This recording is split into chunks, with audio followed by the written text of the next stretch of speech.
हमके बर्बाद करेला हमारा दुश्मन से अनुरोध करता। आ जौना सर के मुश्किल घड़ी में काम आईनी आ जूहे हमार विरोध करता। हमसे जले के भइल बा तोरा रोग, हमके चाहता रे को सहुदी रोक। दुनिया पर राज करे आइल बानी, राज करेम जितना करबे कले ते विरोध। हमसे जले के भइल बा तोरा रोग, हमके चाहता रे को सहुदी रोक। दुनिया पर राज करे आइल बानी, राज करेम जितना करबे कले ते विरोध। सुन तोरा लेखा कदी के बुझे नी बाल, हम माथा सनक जेके खींच लेम खाल। हम के हई हमारा बारे में कुछ बाप से सीधा गोली मारे नी ने करे नी सवाल। हम हमारा सटे अपन चाहत रिप्लाई बारे, पीठ पीछे गाली मुंह को बनत हमार भाई बारे। किल लेम बेटा तोरा पूरा खानदान के, एने ओने पूछत करते हमरो कमाई बारे। सुन देह बढ़ गइल बाड़े ते अबोध, चल जइबे भीतर मत बनवरोध। दुनिया पर राज करे आइल बानी, राज करेम जितना करबे कले ते विरोध।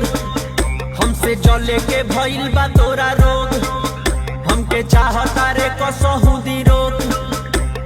दुनिया पर राज करे आइल बानी, राज करेम जितना करबे कले ते विरोध।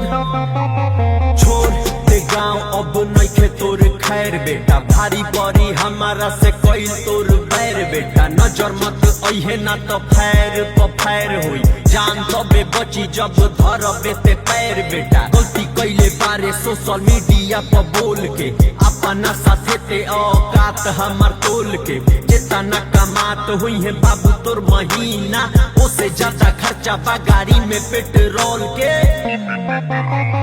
कुत्ता लेखा दूरे से भौंक, रोक सकेलिस तो ते रोक। दुनिया पर राज करे आइल बानी, राज करेम जितना करबे कले ते विरोध। देख रेंज ते काला काला गाड़ी के, अपन दोनों अखिया फारी के।